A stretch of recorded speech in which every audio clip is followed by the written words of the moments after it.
नमस्कार सभी को। परीक्षा जंक्शन के इस प्लेटफॉर्म पे सभी का हार्दिक स्वागत है। तो चलिए बच्चों, एक बार हिस्ट्री के लेक्चर की तरफ आगे बढ़ते हैं। और इतिहास में हम जैसा देख रहे हैं कि सिख वॉर चल रहा है। और देखिए, सबसे बड़ी बात है कि कल के दिन जो बीत चुका है, कल के दिन गुरु गोविंद सिंह जयंती, कल गुरु गोविंद सिंह जी की जो बात करें, उनकी डेथ एनिवर्सरी थी। तो कल ही हमने गुरु गोविंद सिंह जी का जिक्र भी किया था, और कि जो गुरु गोविंद सिंह जी हैं वो सिखों के हमारे अंतिम और 10वें गुरु रह चुके हैं। और उनसे पहले जो थे वो गुरु तेग बहादुर जी थे, उनके पुत्र ही गुरु गोविंद सिंह जी हैं। तो 10वें गुरु और अंतिम गुरु थे ये, और कल उनकी डेथ एनिवर्सरी थी। बहुत अच्छी बात है। और देखो, ये तो हमारे धार्मिक गुरु हैं, इनका सम्मान तो हमें करना चाहिए। और सिखों से मुझे एक अलग ही लगाव है मेरा, मैं सच बताऊं, मेरे दिल की भावना है ये। मतलब सिखों से मेरा अलग ही लगाव है, पता नहीं क्यों। क्योंकि एक तो वो बहुत खुश मिजाज होते हैं, उनका नेचर बहुत अच्छा होता है।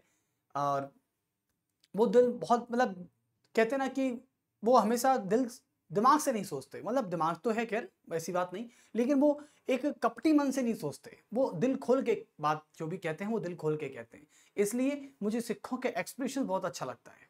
खैर कोई नहीं, तो बात करते हैं। एक हमारे प्रोफेसर थे डॉक्टर परमजीत सिंह, वो भी सिख ही थे, और वो फिजिक्स पढ़ाते थे हमको। तो उनका भी बड़ा, मतलब कहते ना, उनका दिल बड़ा होता है, वो थे। तो चलिए, खैर कहीं नहीं, हमारे मित्र भी हैं कई सारे। तो बात करते हैं एंग्लो सिख वॉर की। और एंग्लो सिख वॉर में आज हम पहला एंग्लो सिख वॉर बात करेंगे। और पहला एंग्लो सिख वॉर जो है, ये एक तरह से युद्ध की प्रारंभ सीमाएं, यानी युद्ध यहां से लगभग प्रारंभ हो जाना तय है। ठीक है। और कैसे इसमें संधि की बात करते हैं, तो एक संधि याद रखना, एंग्लो सिख वॉर से जो पहले संधि हुई थी, पहले मैं हेडिंग डाल देता हूं, उसके बाद स्टार्ट करते हैं। हिस्ट्री का लेक्चर है ये।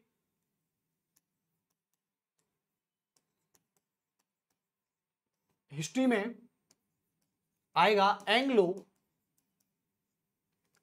सिख वॉर।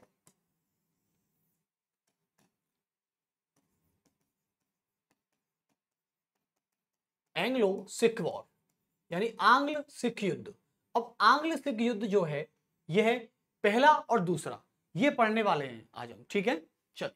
तो एंग्लो सिख वॉर में देखा गया कि सबसे पहले ये युद्ध से पहले जो संधि हुई थी, यानी अंग्रेजों के बीच में, यानी एक तो अंग्रेज थे और एक थे रणजीत सिंह। कौन थे? अंग्रेज और रणजीत सिंह के बीच में एक संधि की गई थी, जिसका नाम था अमृतसर की संधि। और यह संधि हुई थी 1809 ईस्वी में, और इस संधि का नाम है अमृतसर की संधि। और अमृतसर पंजाब की धार्मिक राजधानी रह चुका है। ठीक है, धार्मिक राजधानी। आज पंजाब की राजधानी की बात करें तो चंडीगढ़ है, और अमृतसर में आज गोल्डन टेम्पल है, जो भारत का स्वर्ण मंदिर जिसे कहा जाता है। और कई हस्तियां, बड़ी बड़ी हस्तियां वहां जाती हैं।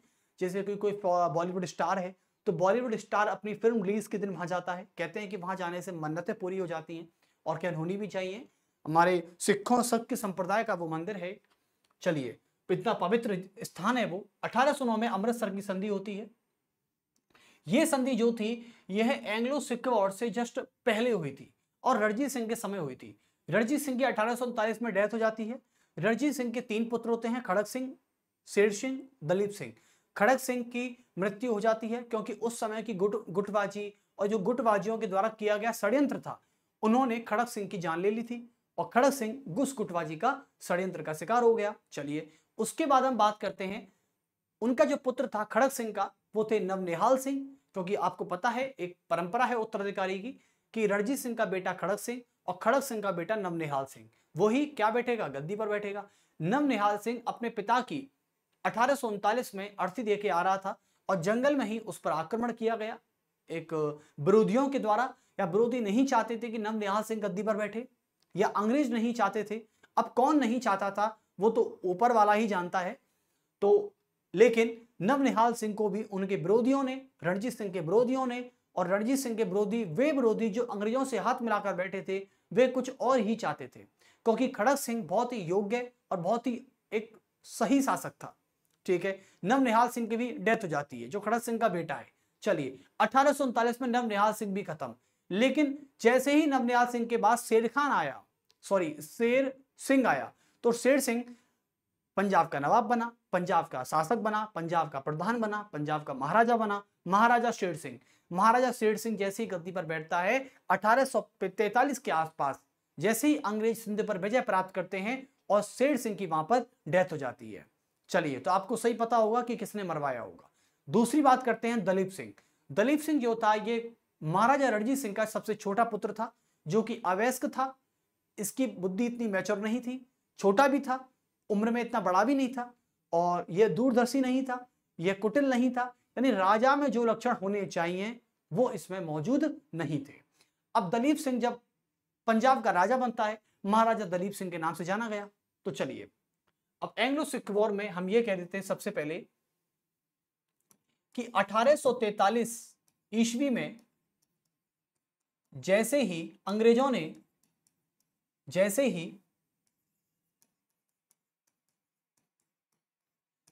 ने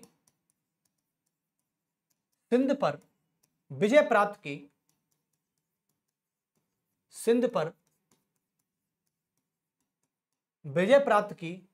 ठीक है, जब सिंध पर विजय प्राप्त कर ली थी तो कुल मिला के, और देखो सिंध पर विजय प्राप्त करने का तरीका इनके पास था सहायक संधि। क्या था? सहायक संधि।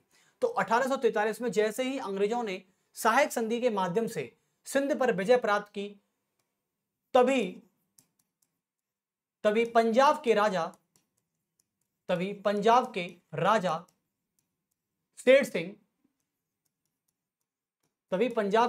शेर सिंह की हत्या कर दी गई।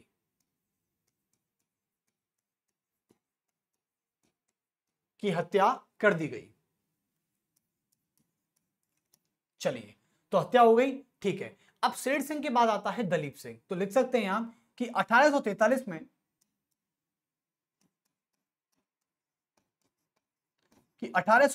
में महाराजा दलीप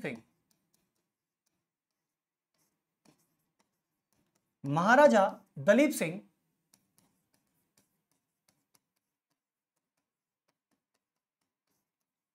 पंजाब का शासक बना। अब ये व्यक्ति जैसे ही पंजाब का शासक बनता है तो 1843 में इसने सेनापति यानी अपने कमांडर इन चीफ नियुक्त किए, और जिनका नाम था तेज सिंह और लाल सिंह। तो लिख सकते हैं कि 1843 में महाराजा दलीप सिंह पंजाब का शासक बना। और ठीक है, तो आप ऐसा करिए, चार्ट बना लीजिए, इसका एक चार्ट सही रहेगा मेरे हिसाब से, क्योंकि यहां से ये चार्ट ठीक रहेगा, ये चार्ट हमको समझ में आ जाएगा। तो 1843 ईस्वी में ये था, और 43 में पंजाब के महाराजा कौन थे? पंजाब के महाराजा थे दलीप सिंह, पंजाब के राजा, और पंजाब के राजा का नाम था महाराजा दलीप सिंह।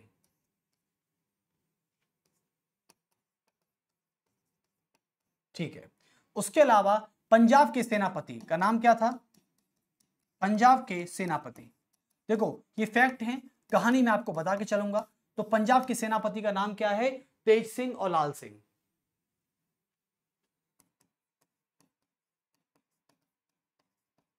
तेज सिंह एवं लाल सिंह। तो तेज सिंह और लाल सिंह ये पंजाब के सेनापति थे। अब देखो मसला क्या होता है, मैं आपको एक्चुअली बताना चाहता हूं, ठीक है। अच्छा, अंग्रेजों ने 1843 में सहायक संधि के माध्यम से सिंध को अंग्रेजी साम्राज्य में पूरी तरह मिला लिया था, यानी अंग्रेजों की सिंध पर पूरी तरह विजय हो गई थी 1843 ईस्वी में, ठीक है। अब जब 1843 ईस्वी में अंग्रेजों की सिंध पर विजय ही हो गई थी, ठीक है, और 43 में जाकर पंजाब के राजा महाराजा दलीप सिंह बना, यह थोड़ा अल्पवयस्क था। क्या था? यह थोड़ा अल्पवयस्क था, बस इतना याद रखना, यह क्या था? अल्पवयस्क।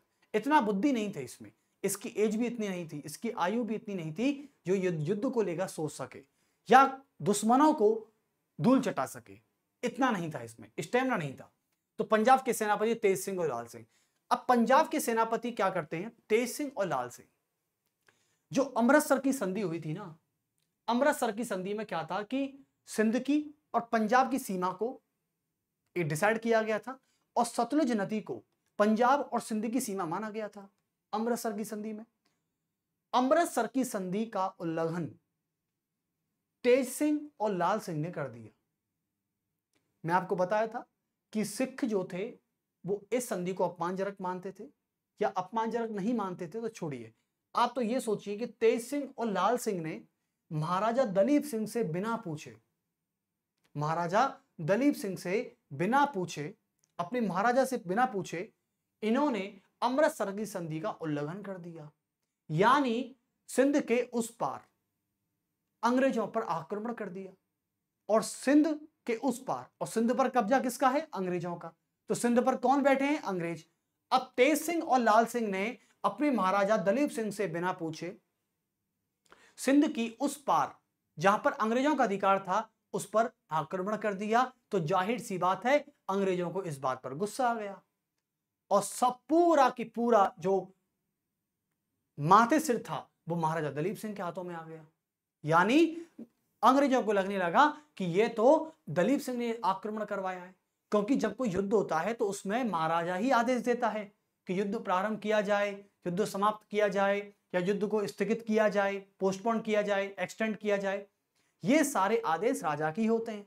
तो अंग्रेजों को सिंध में बैठे बैठे लग रहा था कि महाराजा दलीप सिंह ने तेज सिंह और लाल सिंह के नेतृत्व में सिंध की तरफ सेना भेज दी है। अब अंग्रेजों ने इस जवाबी कार्रवाई का बदला लेने के लिए तुरंत पंजाब के उस पार आक्रमण कर दिया, और पंजाब और सिंध में यह आक्रमण हुआ, और जिसे एंग्लो सिख वॉर के नाम से जाना गया। चलिए तो पहले लिख लेते हैं एक बार थोड़ी सी, तो लिख सकते हैं यहां पर नोट लगाकर कि सेनापति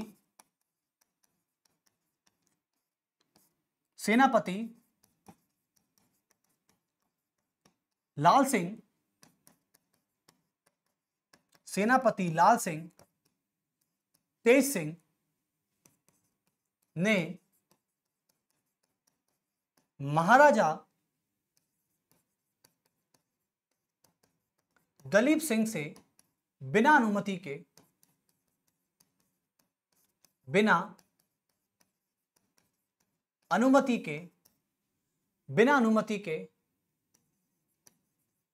अमृतसर की संधि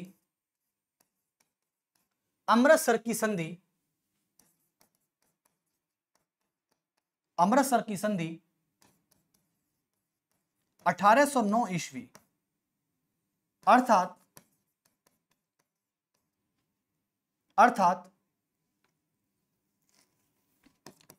सिंध के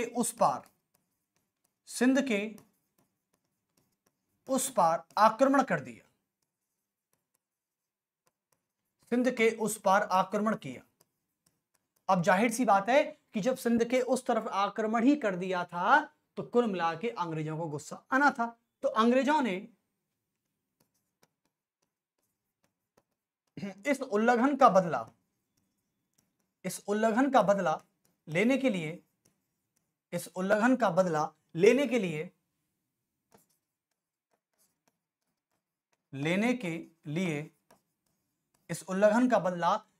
लिए क्या कर दिया? पंजाब के उस तरफ आक्रमण किया। लेने के लिए पंजाब के उस तरफ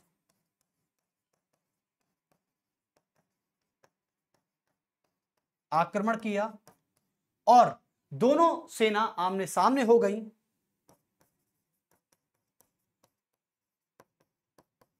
और दोनों सेना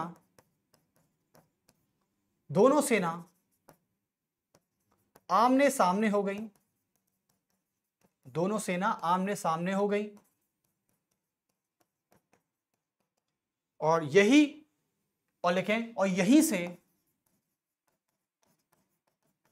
यहीं से आंग्ल सिख प्रथम युद्ध प्रारंभ हुआ। आंग्ल सिख प्रथम युद्ध प्रारंभ हुआ,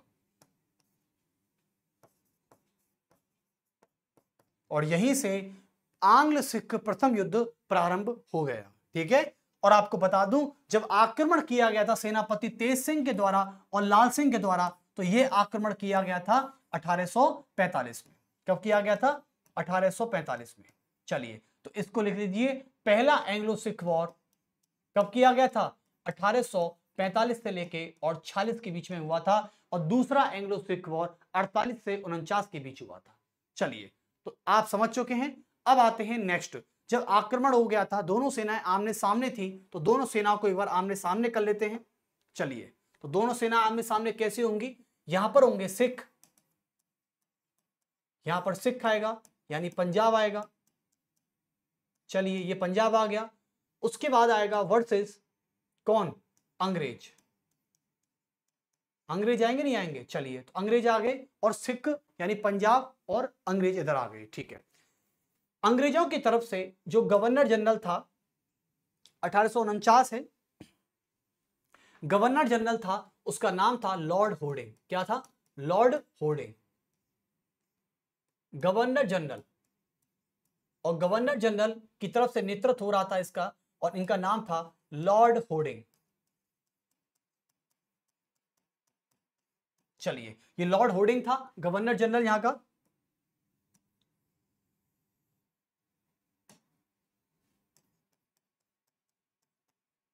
गवर्नर जनरल।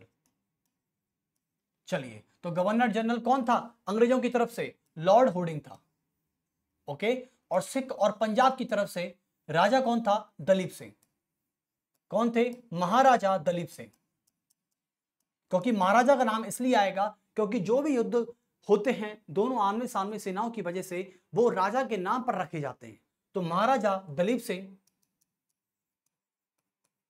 महाराजा दलीप सिंह, जबकि इसमें दलीप सिंह की कोई गलती नहीं थी। उसके अलावा सेनापति कौन थे? सेनापति यानी कमांडर इन चीफ थे पंजाब के तेज सिंह और लाल सिंह। लाल सिंह और तेज सिंह।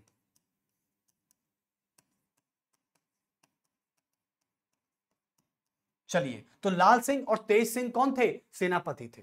चलिए उसके बाद हम बात करते हैं, दोनों सेना आमने सामने हो गई थी, और इसमें सिखों की सिखों की क्या हुई थी? इसमें सिखों की पूरी तरह हार हो गई थी। क्या हो गई थी? हार हो गई थी। और इसके अलावा अंग्रेजों की क्या हुई? अंग्रेजों की जीत हो गई। तो अंग्रेजों की जीत होती है और अंग्रेजों की सिखों की हार हो जाती है। चलिए, और जब अंग्रेजों की जीत होती है तो जीतने वाला हारने वाले से संधि करवाता है। आपको मैं पहले ही बता चुका हूं, चाहे संधि मद्रास की हो, चाहे बेल्लौर की हो, चाहे श्रीरंगपट्टनम की संधि हो, याद रखें। ठीक है, हमेशा संधि जीतने वाला करवाता है। जब हैदर अली जीता था पहले एंग्लो मैसूर वॉर में, तब भी उसने मंगलौर की संधि करवाई थी। याद है आप सभी को? मंगलौर की संधि करवाई थी उसने। चलिए उसके अलावा फिर हम बात करते हैं, जब अंग्रेज जीत चुके थे तो जीतने के बाद 1840 ईस्वी में, कब? 1840 ईस्वी में एक संधि होती है जिसका नाम है लाहौर की संधि। और संधि का मतलब है कि दोनों पक्षों के बीच में शांति, क्योंकि संधि तभी होती है जब कोई एक पक्ष जीत जाता है, ठीक है, और हारने वाले से वो संधि करवाता है। और हारने वाले से, जीतने वाला पक्ष जो होता है वो हारने वाले से सारी शर्तें मनवाने के लिए उसे बाध्य पे बाध्य करता है। कहता है कि मानो, नहीं मानोगे तो आपको राह साहब ही नहीं छोड़ेंगे, इसको भी खत्म कर देंगे। इसलिए जिंदा रहना है, अपना साम्राज्य बरकरार रखना है तो संधि की शर्तें मान जाओ, वरना नहीं मानोगे तो ये भी नहीं छोड़ेंगे। इसलिए तो यही कहावत है कि जीतने में ही भलाई है भाई साहब। क्योंकि आज के टाइम पर यदि आप हार भी जाते हैं तो हारने के दौरान आपको कोई साहस नहीं दे सकता। लेकिन जब आज के टाइम पे क्या होता है, जैसे कि आप कोई एग्जाम में फेल हो जाते हैं फेल, कोई दिक्कत नहीं, देखो ये तो हमारे लाइफ का एक पार्ट है, ऊपर नीचे अप डाउन चलते रहते हैं। यदि मान लो आप कोई एग्जाम में फेल हो गए तो लोग आपको मोटिवेशन नहीं देते, लोग आपको साहस नहीं देते, लोग आपको हिम्मत नहीं देते, लोग आपको हौसला नहीं देंगे कि बेटा कोई दिक्कत नहीं, अगली बार अच्छे से मेहनत करना और निकाल देना, ठीक है, कोई नहीं बेटा, एग्जाम पास या फेल तो चलता रहता है, सबसे बड़ी बात है कि तूने प्रयास तो किया और प्रयास अच्छा भी किया, कम से कम कट ऑफ को टच करके तो लौटा तू, ऐसे नहीं। लेकिन यहां के लोग क्या करते हैं, जो बची कुछ हिम्मत होती है उस हारे हुए लोगों में, उसको भी तोड़ मरोड़ कर उसको जमीन में गाड़ देते हैं। और फिर फेल होने वाला बंदा या फेलियर होने वाला बंदा अपने आप को पूरी जिंदगी दोष देता है, और इस दोष में वो एक दिन मर ही जाता है, चाहे वो अंदर से मरे और चाहे वो सारे डूब से अपने आप को खत्म ही कर देता है।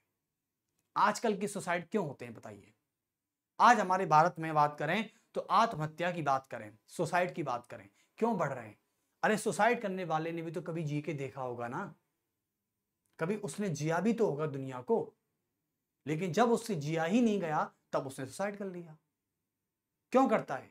समाज के ताने बाने से, माता पिता के प्रेशर से, इतनी सारी एक्सपेक्टेशन उससे जुड़ जाती हैं, और जब वो एक्सपेक्टेशन पूरी नहीं कर पाता, जिसे जो लाइफ से चाहता है वो नहीं मिल पा रहा है या वो देर से मिल रहा है, तो ऐसे समय में क्या होता है कि उसकी एक्सपेक्टेशन इतनी हावी हो जाती है कि उसको जीने तक नहीं देती, उसको सांस भी बड़ी दिक्कत से आती है, वह सांस नहीं ले पाता। इसलिए क्या करता है कि वो जीती हुई कंडीशन, वो लोग, वो सोसाइटी जो आप पे ताने देती है, इसी प्रकार से संधि में ऐसा होता है।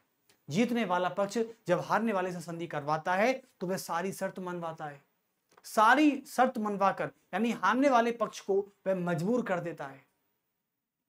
तो यही चीज होती है कि आज की सोसाइटी यानी लोगों को जो फेलियर का स्टेटस जिनको मिल चुका है, उनको हौसला, उनको मोटिवेशन और उनको मतलब हिम्मत नहीं दे पाती, बल्कि उनको ताने देती है। अरे पता था हमको, तो बाहर पढ़ने थोड़ी गए हैं तुम, पता था हमको यही होना है, फेल तो हो गए तुम, तुम्हारे काम ही ऐसे हैं, मैं तो चाहता हूं कि आज नहीं तो तुम हमेशा इस एग्जाम में फेल रहो। ऐसे भी बोल, कुछ लोग तो बददुआ ही दे देते हैं, आप सोचिए। इसलिए मैं फिर कह रहा हूं, यदि आप पास भी हो जाएं तो प्लीज अपने संघर्ष के समय थोड़ा सोसाइटीज के बुरे लोगों से दूर रहें, अच्छे लोगों के टच में हमेशा रहें, जो लोग आपको हिम्मत देते हैं, सांत्वना देते हैं। और जब कोई लोग आपको हिम्मत दे रहा है ना, तो उससे प्लीज ये मत बोलिए कि यार सिंपैथी मत दीजिए हमको, क्योंकि सिंपैथी किस तरीके से दे रहा है? किसी लाचार के तरीके से दे रहा है या कोई हिम्मत तरीके से दे रहा है? वो किस तरीके से आपको सिंपैथी दे रहा है, डिपेंड ये करता है। कोई सलाह दे रहा है, मशवरा दे रहा है आपसे, या आपको आदेश दे रहा है, ये आपको सोचने की समझ है अभी, ये आपको सोचने की आवश्यकता है कि आप यहां पर उसे किस प्रकार से लेते हैं। ठीक है, कैसे कुछ लोग कहते थे ज्यादा ज्ञान मत दीजिए, तो ज्यादा ज्ञान का मतलब होता है कि वो लोग जो हैं वो आपको एडवाइस दे रहे हैं, आपको आदेश दे रहे हैं, उनसे भी बचिए एक बार।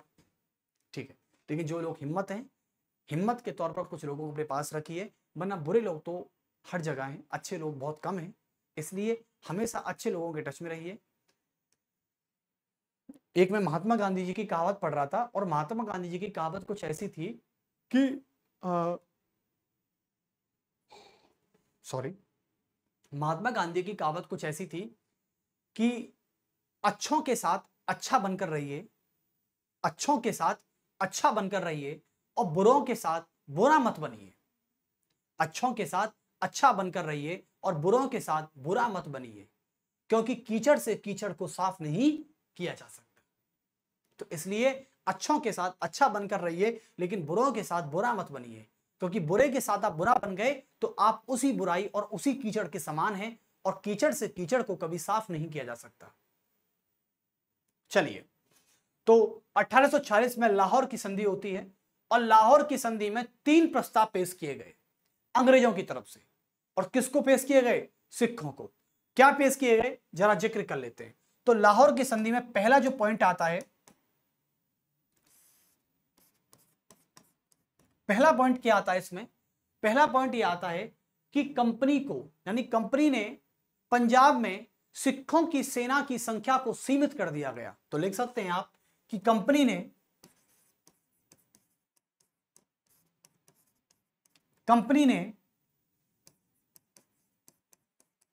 पंजाब की सेना की संख्या को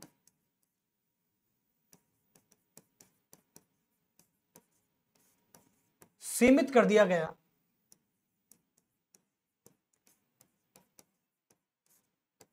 अब बताओ, ये क्या कोई थोपने वाली संधि तो नहीं है? देखो, थोपा ही तो जा रहा है। यानी कल को यदि पंजाब की सेना और दलीप सिंह की सेना कम हो जाएगी तो यह युद्ध में कभी जीत ही नहीं पाएंगे और हम पंजाब पर इजीली तरीके से इस पर क्या कर लेंगे, कब्जा कर लेंगे, क्योंकि सिंध तो हमारा हो ही चुका है 3 साल पहले। अंग्रेज बोल रहे हैं कि 3 साल पहले तो सिंध हमारा हो ही चुका है, अब बचा क्या, पंजाब। अब पंजाब को भी ले लेंगे तो सिंध और पंजाब दोनों हमारे हो जाएंगे। ठीक है, चलिए। और पहले का पंजाब तो बहुत बड़ा था भाई साहब, लाहौर तक था।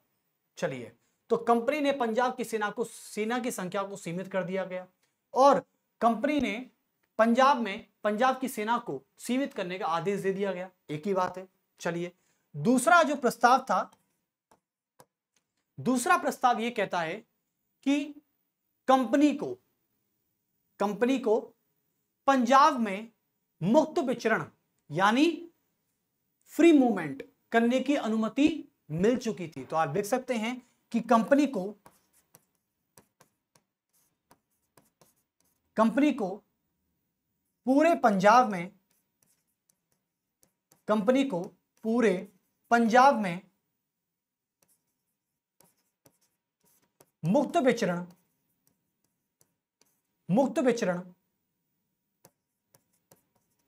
करने की अनुमति मिल गई। अरे अनुमति मिली नहीं थी, अनुमति ले ली, मुक्त विचरण करने की अनुमति मिल गई। अब ये मिली थी या जबरदस्ती ली थी, ये तो हम ही जानते हैं। चलिए, उसके बाद तीसरा प्रस्ताव क्या था, इसमें 3 प्रस्ताव थे बच्चों। एक तो सेना की संख्या को सीमित करना, उस पर लिमिट लगा देना, और कंपनी को पूरे पंजाब में मुक्त विचरण की अनुमति दे देना। तीसरा प्रस्ताव यह था अंग्रेजों का ही सिखों से कि पंजाब में हमें मुक्त व्यापार करने की अनुमति दी जाए। तो लिख सकते हैं आप कि देखो, पंजाब में खेतीबाड़ी बहुत होती है। पंजाब तो खेती हर प्रदेश है, आपको पता है। पंजाब में चाहे गेहूं ले लें, चावल ले लें, आप किस प्रकार की खेती होती है। पंजाब तो एक अपने आप में समृद्ध राज्य होता है। मैं आपको बता दूं, पंजाब एक समृद्ध राज्य है भाई साहब, बिल्कुल खेती की दृष्टि से। एग्रीकल्चर फार्म है वो पूरा। तो एग्रीकल्चर जहां फार्म है वहां पर बिजनेस भी अच्छा होगा। ठीक है, चाहे सूत की कताई हो, चाहे कपड़ा हो, चाहे कपास हो, कोई भी हो। तो लिख सकते हैं कि कंपनी को पंजाब में कर मुक्त व्यापार की अनुमति मिली, यानी टैक्स फ्री कर मुक्त व्यापार की अनुमति मिली। व्यापार की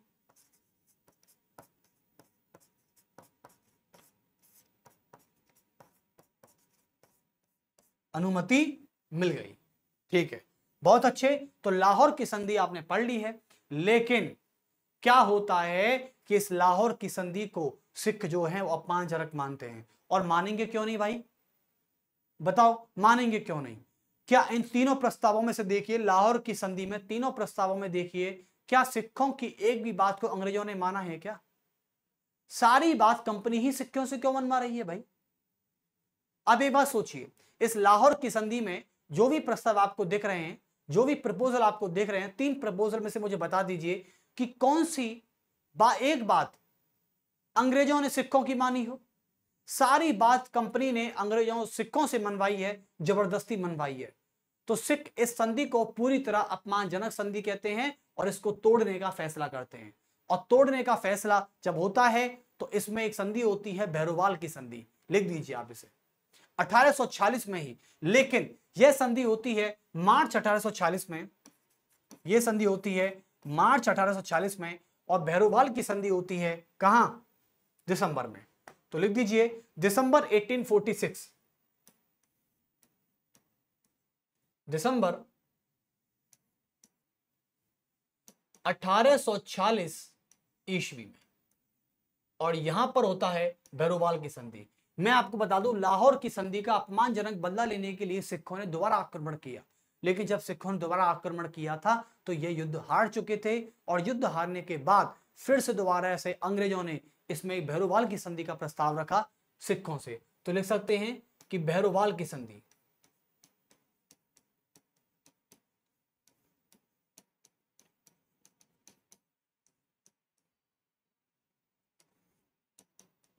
और भैरोवाल की संधि इतिहास में इस बात का प्रमाण है, बहरोवाल की संधि जो अंग्रेजों के द्वारा कराई गई थी, और इस बात का प्रमाण है कि इस संधि के माध्यम से अंग्रेजों ने लाहौर की संधि तक तो कुछ नहीं बोला, लेकिन बहरोवाल की संधि के तहत अंग्रेजों ने कंपनी ने पंजाब पर एक अप्रत्यक्ष नियंत्रण स्थापित कर लिया। तो लिख सकते हैं आप इसमें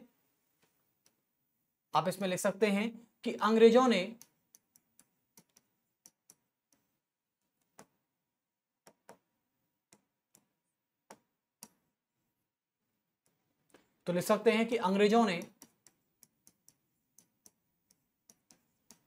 अंग्रेजों ने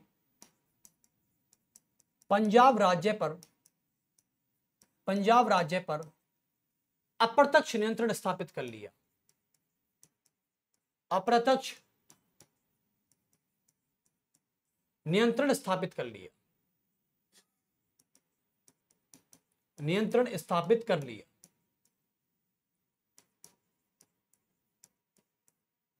अब बताइए कितनी बड़ी बात है कि जो अंग्रेज महाराजा रणजीत सिंह के समय रहते हुए जो लोग ये पंजाब की तरफ देखते भी नहीं थे, आज उन्हीं अंग्रेजों ने सिखों को घुटने टेकने पर मजबूर कर दिया, और उसके बाद बहरोवाल की संधि के तहत पंजाब जैसे राज्य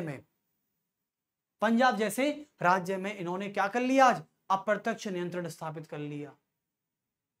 और मैं आपको बता दूं, जब दूसरा एंग्लो सिख वॉर चलेगा और दूसरे एंग्लो सिख वॉर के तहत जब अंतिम संधि की जाएगी, तो वहां पर आपको मैं बता दूं, लॉर्ड डलहौजी के द्वारा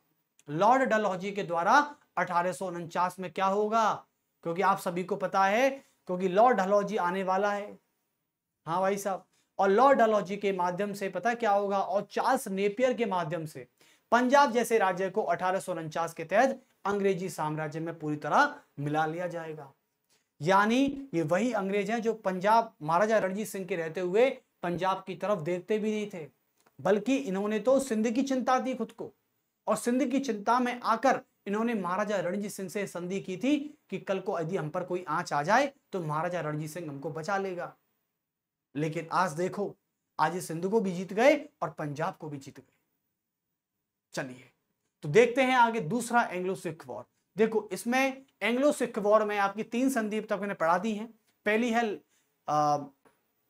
अमृतसर की संधि, द ट्रीटी ऑफ अमृतसर 1809। उसके बाद थी हमारे पास ट्रीटी ऑफ लाहौर जो मार्च 1846 को हुई थी। फिर एक थी बहरोवाल की ट्रीटी ऑफ बहरोवाल, ये दिसंबर 1846 में हुई थी। लेकिन अब आते हैं दूसरे एंग्लो सिख वॉर की तरफ। किसके? दूसरे एंग्लो सिख वॉर की तरफ। और इससे पहले बहरोवाल की संधि से पहले जो घटना हुई थी उसको लिख दें यहां पर एक बार नोट लगाकर, और ये लिख सकते हैं आप कि लाहौर की संधि, तो लिखेंगे सिखों ने, तो लिख सकते हैं आप कि सिखों ने लाहौर की संधि का अपमानजनक बदला लेने के लिए लाहौर की संधि को अपमानजनक माना। लाहौर की, ये यहां पर आएगा एक जगह, ठीक है। लाहौर की संधि को अपमानजनक माना और इस अपमानजनक संधि का बदला युद्ध से लिया, और इस अपमानजनक संधि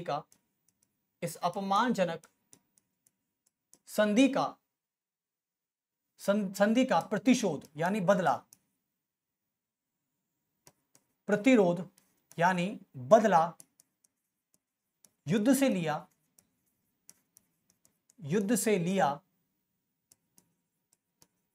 लेकिन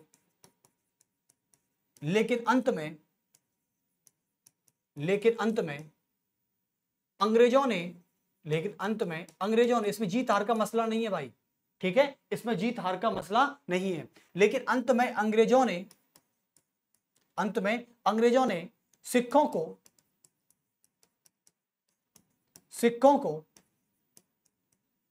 बहरोवाल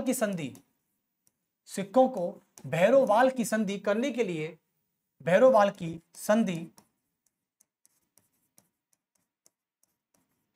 लिए बाध्य किया, लेकिन अंग्रेजों ने सिखों को बहरोवाल की संधि के लिए बाध्य कर दिया। और इस संधि के माध्यम से, और इस संधि से सिखों की लगभग पराजय हो चुकी थी। लगभग बोलना, कंप्लीटली अभी नहीं हो सकती। दूसरे एंग्लो सिख वॉर में हम इसकी पराजय पूरी कराएंगे। इस संधि से सिखों की लगभग पराजय हो चुकी थी, ऑलमोस्ट। तो बचा ही क्या था? वो सिखों की लगभग पराजय हो चुकी थी।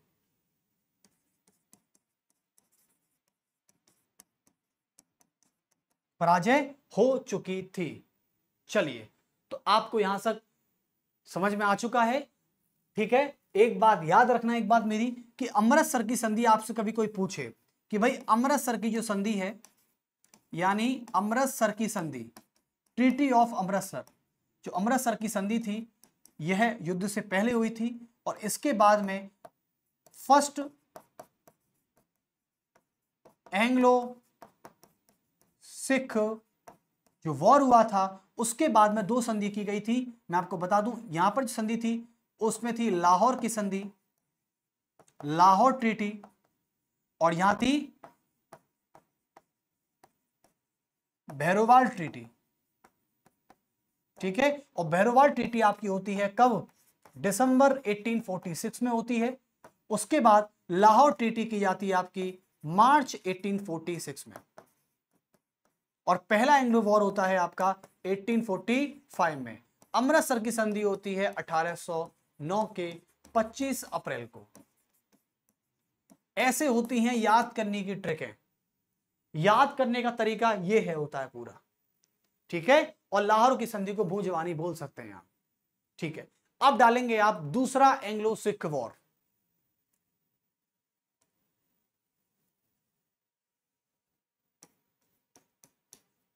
Second Anglo Sikh war.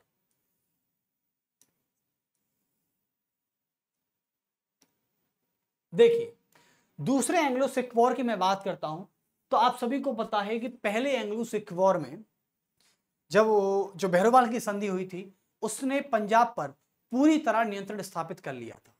और दूसरा एंग्लो सिख वॉर जो हुआ था, यह हुआ था 1848 से लेकर 1849 के बीच। क्या आपको दिख रहा है सभी को? तो 1848 से लेकर 1849 के बीच हुआ था। इसको थोड़ा बड़ा लिख देते हैं क्योंकि आपको शायद दिखे ना दिखे। तो यह युद्ध हुआ था 1848 से लेके 49 के बीच। और मुझे बताइए, भारत में गवर्नर जनरल के रूप में कौन काम कर रहा था? भारत में गवर्नर जनरल के रूप में काम कर रहा था लॉर्ड डलहौजी।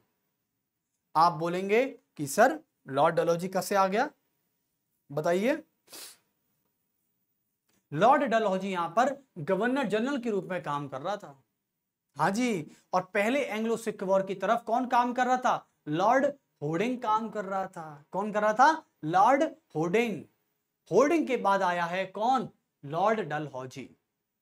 ये कब आया था? 1848 में ही आया था।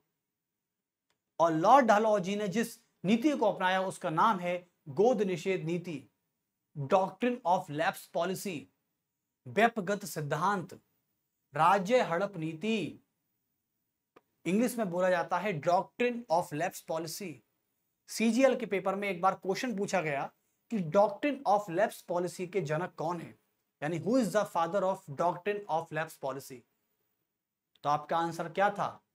ए आंसर, जैसे कि ऑप्शन में बोलूं तो ए है lord Dalhousie, option B is lord Wellesley, option C is lord Hardinge, option D Dupleix. तो हम आपको बता दूं कि सहायक संधि, सॉरी डुप्ले नहीं हो सकता, लॉर्ड डलहौजी है इसका तो, लेकिन सहायक संधि का जनक किसे कहा जाता है? मैं आपसे पूछूं कि who is the father of helper treaty या कम्युनिकेट ट्रीटी, तो आपको आंसर क्या होना चाहिए? डुप्ले। याद रखना कि सहायक संधि का जनक डुप्ले को कहा जाता है, फ्रांसीसी कंपनी को कहा जाता है। और डुप्ले का नाम आपने सुना ही होगा, ऐसा कोई अजीबोगरीब नाम नहीं है। कर्नाटक वॉर में मैंने आपको पढ़ाया था, जिस समय हमारा ऑस्ट्रिया का युद्ध चल रहा था, जिस समय ऑस्ट्रिया में उत्तराधिकारी का युद्ध चल रहा था, उस समय मैंने कर्नाटक वॉर पढ़ाया था। कर्नाटक में मैंने चंदा साहब पढ़ाए थे, नासिर जंग, मुजफ्फर जंग, सलावत जंग, अनबरुद्दीन, सब मोहम्मद अली, सब पढ़ाए हैं मैंने। चलिए, तो 1848 और 49 में गवर्नर जनरल थे, गवर्नर जनरल, और गवर्नर जनरल का नाम है लॉर्ड डलहौजी। आपको पहले थीम बनानी पड़ेगी इसकी। लॉर्ड डलहौजी अंग्रेजी सरकार का सबसे भ्रष्ट अफसर था। ये अंग्रेजी सरकार का सबसे भ्रष्ट ऑफिसर था लॉर्ड डलहौजी। इसने पूरे हिंदुस्तान में धन को समेट समेट कर और लूट लूट कर खाया है जी। यह व्यक्ति ऐसा था जिसने ब्रिटिश सरकार को अपनी रिपोर्ट देने से मना कर दिया कि मेरे पास संपत्ति कितनी है। ये वो व्यक्ति रहा है लॉर्ड डलहौजी। इसने सरकार को, सोचो आज के टाइम पे कोई आईएएस अधिकारी प्रधानमंत्री से यह कह दे कि मैं रिपोर्ट नहीं दूंगा, तो सोचो कि उस ऑफिसर का क्या कारनामे रहे होंगे। ये उस टाइम का ऑफिसर है साहब लॉर्ड डलहौजी, जिसने ब्रिटिश की महारानी से ये बोल दिया कि मेरे पास कोई डेटा नहीं है, जबकि इसने हिंदुस्तान को लूट लूट कर खाया है डलहौजी ने। ये वो व्यक्ति है, जहां मिला वही पैसा, जहां मिला वही पैसा। सबसे भ्रष्ट ऑफिसर रहा है डलहौजी। और इसके द्वारा एक नीति चलाई जाती थी जिसका नाम था राज्य हड़प नीति। एक तो राज्य हड़प नीति काम करती थी, और दूसरी भाषा में इसको बोला जाता है गोद निषेध नीति। गोद निषेध नीति, या फिर दूसरी भाषा में इसको बोला जाता है व्यपगत सिद्धांत। व्यपगत सिद्धांत, लेकिन अधिकतर पेपर में पूछा जाता है डॉक्ट्रिन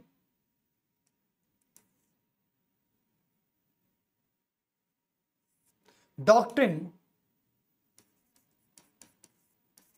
ऑफ लैप्स पॉलिसी। याद रखना, एक बार एसएससी के क्वेश्चन में पूछा गया था डॉक्ट्रिन ऑफ लैप्स पॉलिसी के फादर कौन है, तो आपका आंसर होना चाहिए लॉर्ड डलहौजी। चलिए, ओके, यानी वो एक ही नाम है, नाम एक ही है सारे, बस इनका नाम अलग अलग हो सकता है, यानी नीति एक ही है। ये राज्य हड़प नीति भी एक है, गोद निषेध नीति भी एक है, और व्यपगत सिद्धांत भी एक ही है, लेकिन इसके नाम अलग अलग है, बस इतना याद रखना। और फेमस किसके नाम से है? ये फेमस इसके नाम से है, तो आप इस पे लिख सकते हैं वेरी वेरी इंपॉर्टेंट। तो लॉर्ड डलहौजी के बारे में सबसे आपको आइडिया मिल चुका है, इसका परिचय, ये कब भारत में आया था, ठीक है, और लगभग 1854 तक रहा था। ये 1853-54 तक रह चुका था, ठीक, 56 तक, सॉरी, 1848 से लेके गवर्नर जनरल का जो कार्यकाल था इसका, यानी 1848 से, यानी 1848 से लेके और 1856 तक इसका कार्यकाल रह चुका है लॉर्ड डलहौजी का। दूसरे एंग्लो सिख वॉर के समय ये भारत का गवर्नर जनरल रह चुका है 48 से लेके 56 तक, ठीक है। चलिए, और 48 से पहले कौन था मैं आपको बता चुका हूं। 48 से पहले लॉर्ड होर्डिंग काम कर रहा था हमारे ये। तो कभी आपसे पूछा जाए कि पंजाब यानी पहले एंग्लो सिख वॉर के समय भारत का गवर्नर जनरल कौन था, तो आपका आंसर होना चाहिए लॉर्ड होर्डिंग, ठीक है। और सेकेंड एंग्लो सिख वॉर के समय के दौरान भारत का गवर्नर जनरल कौन था? Lord Dalhousie, okay. और आपको बता दीजिए एक और था इसके सिमिलरी, मतलब सिमिलर तो नहीं कह सकते, लेकिन एक और है सहायक संधि का जनक। ये 1798 में आया था और 1805 तक इस व्यक्ति ने अपना पूरे तरीके से, यानी महाराजा रणजीत सिंह के समय भी था लगभग, तो 1798 से लेकर 1805 तक का कार्यकाल कौन है? लॉर्ड बेलेजली। इसका भी याद रखना, क्योंकि दो ही ये ऐसे ऑफिसर हैं जो भ्रष्ट भी रह चुके हैं और इनके द्वारा लगभग अंग्रेजी साम्राज्य ने पूरी तरह विस्तार भी किया। ये दो ही हैं, ठीक है, यानी लॉर्ड बेलेजली और लॉर्ड डलहौजी, इन दोनों ऑफिसर की नीतियों ने अंग्रेजी साम्राज्य में भरपूर प्रयास किया और भरपूर साम्राज्य विस्तार किया इन्होंने। यानी अंग्रेजी साम्राज्य को फैलाने वाले दो ऑफिसर का नाम आपसे कोई पूछे तो आंसर कर देना लॉर्ड बेलेजली और लॉर्ड डलहौजी। तो ये 1798 में आया था और 1805 तक रहा ये। उसके अलावा लॉर्ड बेलेजली ने एक सहायक संधि का जिक्र किया था, सहायक संधि का, और सहायक संधि के तहत भारत का वह पहला साम्राज्य है जिसे अंग्रेजी साम्राज्य में मिला लिया गया, उसका नाम है हैदराबाद। क्या है? हैदराबाद। सहायक संधि के तहत सबसे पहली बार हैदराबाद को मिलाया गया था। किसको? हैदराबाद को मिलाया गया था। हैदराबाद के निजाम की बात करें तो वो था। ठीक है, चलिए। और लॉर्ड बेलेजली ने सबसे पहले किस अंग को मिलाया था? संबलपुर। किसको मिलाया था? संबलपुर को। चलिए, तो सहायक संधि में हैदराबाद पहले आ गया था, फिर मैसूर वगैरह आए थे, फिर इसके बाद मैसूर था। लो, मैंने मैसूर भी कर दिया। आपको पता है 1799 में मैसूर श्रीरंगपट्टनम की संधि याद है ना सभी को? तो मैसूर को मिलाया गया था 1799 में। और किस महीने में मिलाया गया था? मई में। चलिए, तो हैदराबाद, मैसूर, ऐसे कुछ राज्य थे। ठीक है, 1805 में जाके इसमें अवध आ गया था। कौन आ गया था? अवध। तो लॉर्ड बेलेजली ने सहायक संधि का इस्तेमाल किया, ठीक है, जिसे कम्युनिकेट ट्रीटी कहा गया। लेकिन सहायक संधि का जनक कोई और है। सहायक संधि का जो फादर है उसका नाम है डुप्ले। कौन है? डुप्ले। देखो, ये कुछ इंपॉर्टेंट पॉइंट्स हैं, आप इनको तरीके से याद करके चलेंगे तो कंपटीशन एग्जाम में बहुत फायदेमंद देंगे। लेकिन हम जल्द ही आपके लिए एमसीक्यू ला रहे हैं, चैप्टर से रिलेटेड आपके लिए एमसीक्यू कराए जाएंगे और उन्हीं एमसीक्यू को आपको बार बार करना है, क्योंकि हर कंपटीशन में वही एमसीक्यू बार बार आते हैं। हालांकि मैं नहीं कह रहा रिपीटिशन होती है, क्वेश्चंस कभी रिपीट नहीं होगा कंपटीशन में। रिपीट होगा तो उसका कॉन्सेप्ट क्या होगा? कॉन्सेप्ट। यानी क्वेश्चन एक भी बार रिपीट नहीं होता है कंपटीशन में, लेकिन जो रिपीट होता है वो है कॉन्सेप्ट। ठीक है, यानी क्वेश्चन को पलटने का पैटर्न, क्वेश्चन को थोड़ा बहुत बदल दिया जाता है, बस और कुछ नहीं। तो कॉन्सेप्ट वही रहेगा। यानी आर्टिकल 21 से पहले मान लो 2016 में कोई और क्वेश्चन आया, ठीक है, तो 21 से आर्टिकल से आ गया। ठीक है, मतलब पॉलिटी की बात कर रहा हूं, जैसे हम पढ़ाते भी हैं। और मान लो हिस्ट्री में मराठा से आ गया, तो मराठा में क्या पहलेगा? पहले युद्ध की पूछा था, अब संधि की पूछ लेगा। मतलब है वही चीज है सारी, संधि और युद्ध। भाई पहले युद्ध होता है फिर संधि होती है। ठीक है, तो संधि और युद्ध दोनों एक दूसरे से रिलेट है, क्योंकि पहले युद्ध में पहले की संधि, दूसरे के युद्ध में दूसरे की संधि। तो ऐसी बातें होती हैं। चलिए, खैर कोई नहीं। तो आज मैंने सेकंड एंग्लो सिख वॉर की थीम बना दी है। ये थोड़ा एडवांटेज था लॉर्ड बेलेजली, इसका कोई मतलब नहीं है। ठीक है, लेकिन लॉर्ड डलहौजी का बहुत काम पड़ेगा। और लॉर्ड डलहौजी ने दूसरे एंग्लो सिख वॉर के समय चार्ल्स नेपियर की सहायता से 1849 में पंजाब को राज्य हड़प नीति के तहत, डॉक्ट्रिन ऑफ लैप्स पॉलिसी के तहत अपने साम्राज्य का अंग बना ही लिया था। तो चलिए फिर मिलते हैं आपसे नेक्स्ट लेक्चर की तरफ। अभी के लिए स्टॉप करते हैं और सेकंड एंग्लो सिख वॉर की बात हम करते हैं अगले लेक्चर में। चलिए, मेरा बहुत बहुत नमस्कार सभी को। जय हिंद।